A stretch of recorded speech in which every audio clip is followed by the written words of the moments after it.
Welcome to our October newsletter. This month we're going to pay tribute to one of our related arts, magic. Traditionally, the last week in October is known as National Magic Week. And to pay tribute to that, instead of just doing a clown skit, we're going to do a magic-based clown skit. Join us as we pay tribute to National Magic Week.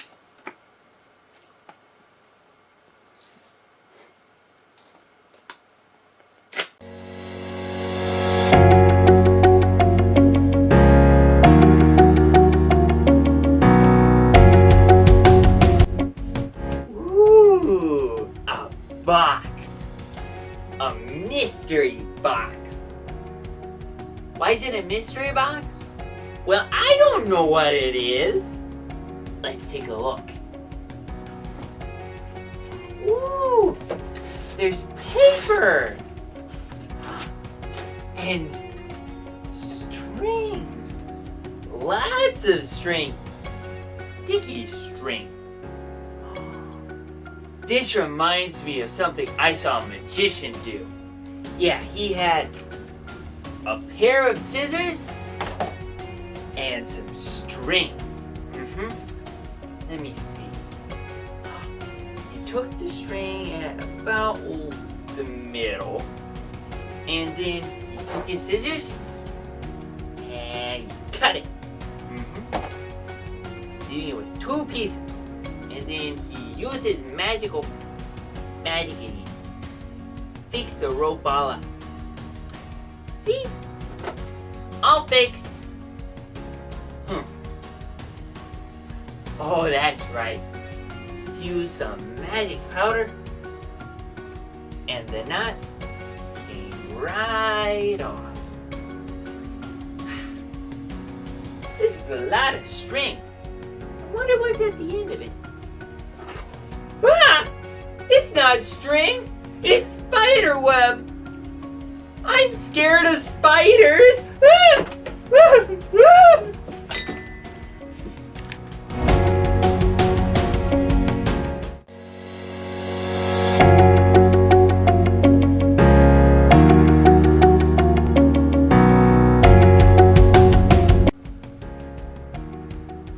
Hi.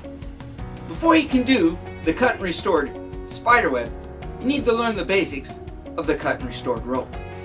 So the first thing you're going to need is some cotton clothesline. Now, for the cut and restored spiderweb, string works really well. But if you want to do the classic of cut and restored rope, you need the clothesline. So what you're going to do is you're going to cut a piece about this long or a little bit longer, but just till the ends of your fingers, whatever size you are. If you're a taller person with longer arms, then you're going to have a longer piece of rope. If you're a little bit smaller, you'll have a shorter piece of rope. For the cut and restored spiderweb, you want a little bit longer piece of rope or string so you can pull it up and make it look like there's a lot of it coming out of the box so that you have a reason to cut it. But if you're just going to do a cut and restored rope trick, then all you need is some clothesline about the length of your two arms apart. Maybe a little shorter. But you don't want something so long that you can't work with it. And for every person it'll be different. If you're a smaller kid, then 3 or 4 feet will work. If you're a bigger person, then 5 or 6.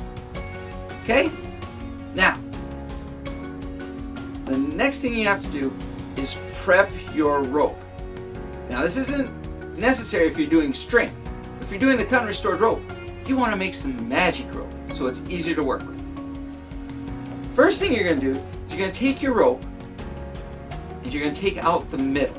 So you'll look at the end of your rope and you'll notice in the middle there's a different colored deal of rope there. Do you see that? There's the outside and then the inside. What you want to do is pull the inside out. Now the way that works is you're going to just pull along like this, and as it goes it'll bunch up. You see how it all kind of bunches up here? What you're going to do is, as that bunches up, you're going to want to slide it away from the bunch, and so it gets looser and looser, and you just keep working it out until it's completely out. Okay, so you just pull out the middle part. Now if you're going to do just a traditional cut and restored rope, you want to just throw this part away. But depending on the makeup of your core, some of these can be used to make the spider web. Okay? But we're not going to worry about that right now. Right now we're just worried about pulling this down a little at a time until you get it all the way out.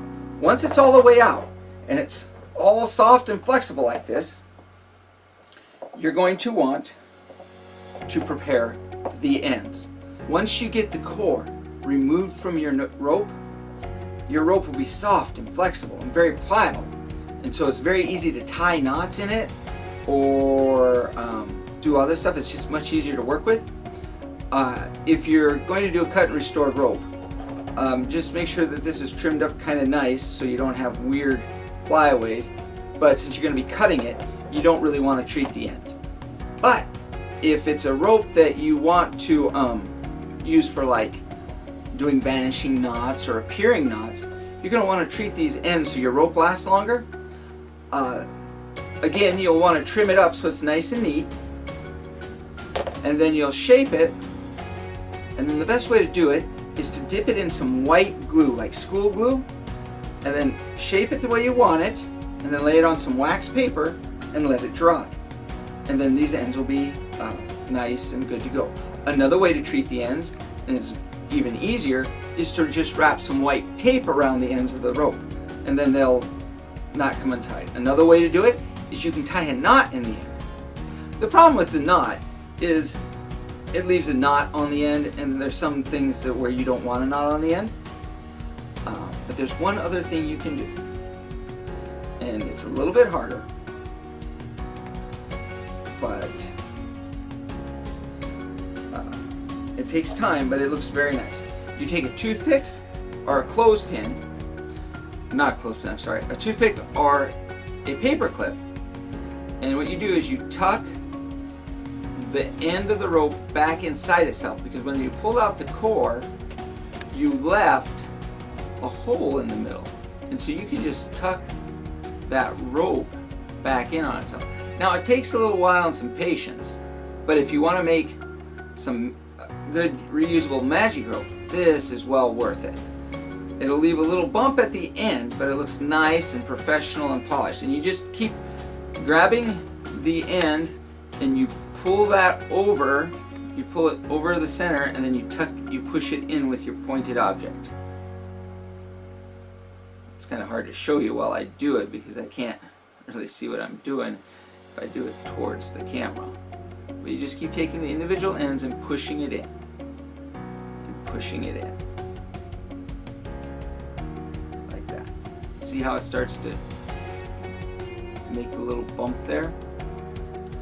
Then you just keep working it into the center. Careful not to break your toothpick.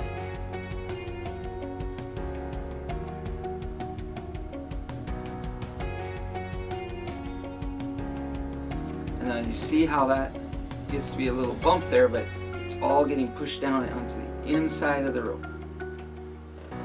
And it's a very nice way to finish off the rope.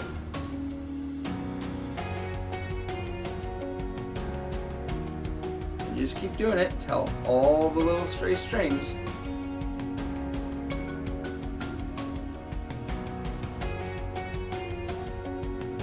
are pushed into the center of the rope. Then you want to push it in there a ways, as far as you can, so it doesn't come undone right away. Here you go. I'll pull it, come up here so you guys can see it a little better. See how that all nice and pushed in there?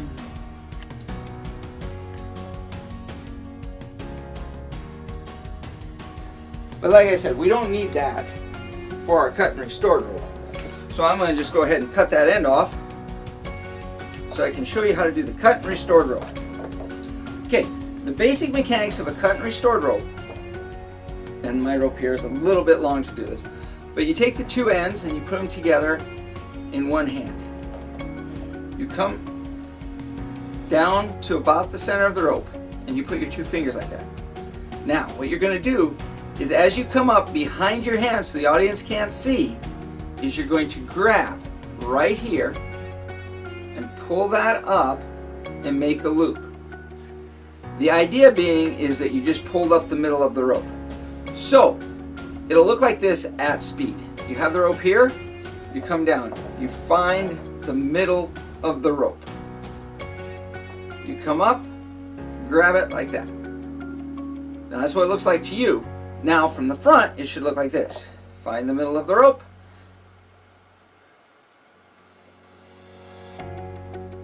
Okay, once you have it that, what you really have is two ends here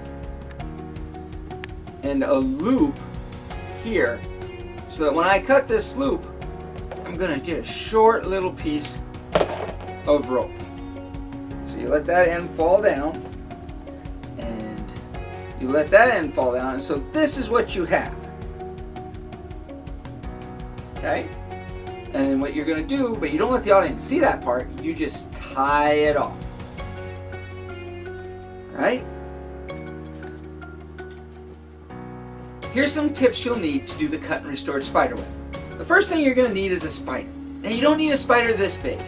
You can use one this small if you want, or you can get something in between.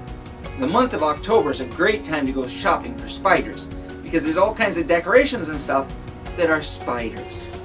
Now each spider is going to be a little bit different, so how you attach your spider web to your spider is going to be up to you. You're going to have to experiment and see what works best for you. Okay? For me, for my string that I use to make my spider web, I used the core of some clothesline.